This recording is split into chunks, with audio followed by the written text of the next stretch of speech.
Baik, bismillahirrahmanirrahim.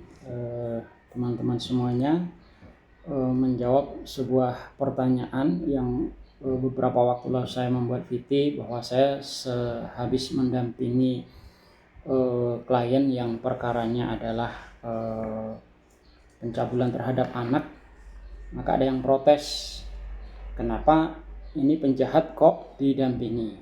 Nah, jadi mungkin juga menjadi pertanyaan khalayak umum ya, dan masyarakat umum yang belum begitu memahami soal peradilan.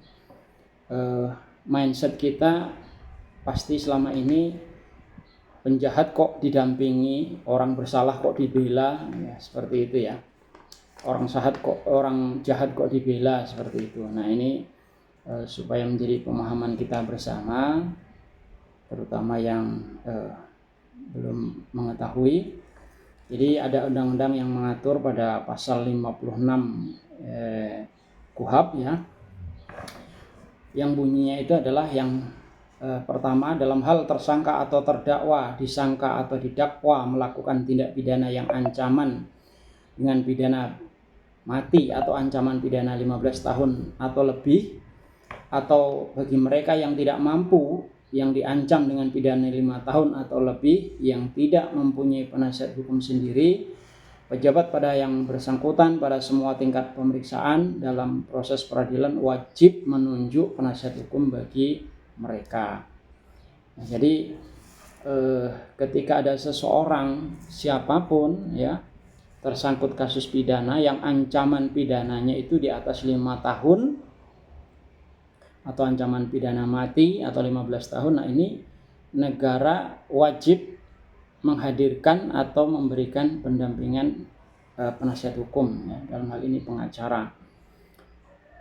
Baik pemeriksaan di kepolisian ya, di kejaksaan ataupun di pengadilan. Nah, ini negara wajib menunjuk penasihat hukum yang harus mendampingi.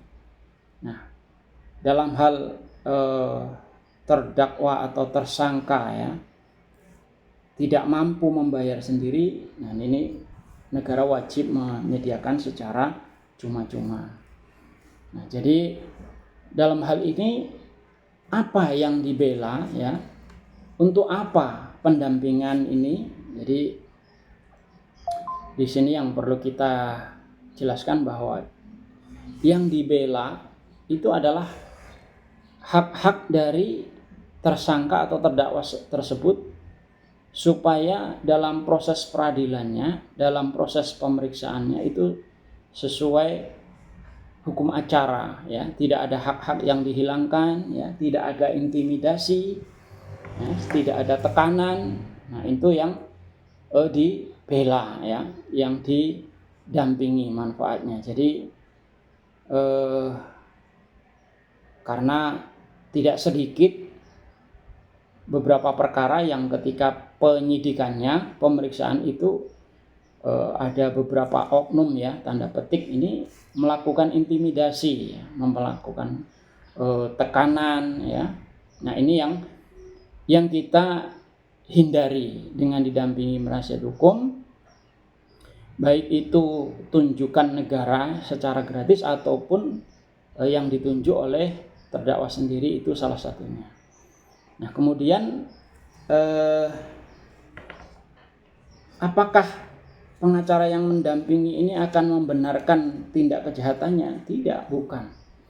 Tetapi adalah memastikan terdakwa ini mendapat perlakuan, mendapat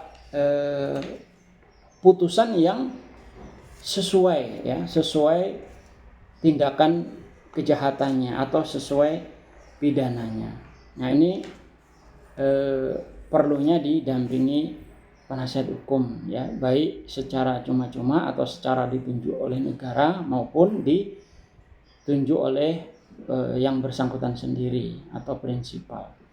Nah, bagi masyarakat yang mungkin ada saudaranya atau Anda sendiri mengalami perkara yang ancaman pidananya itu 5 tahun, bisa mencari bantuan penasihat hukum ya, itu melalui LBH karena banyak di seluruh Indonesia itu lembaga bantuan hukum atau organisasi bantuan hukum yang memberikan pendampingan secara cuma-cuma. Anda tinggal datang, konsultasi, berikan surat kuasa. Apabila nanti diterima, maka Anda akan didampingi dari proses pemeriksaan sampai selesai proses peradilan, sampai putusan. Seperti itu ya.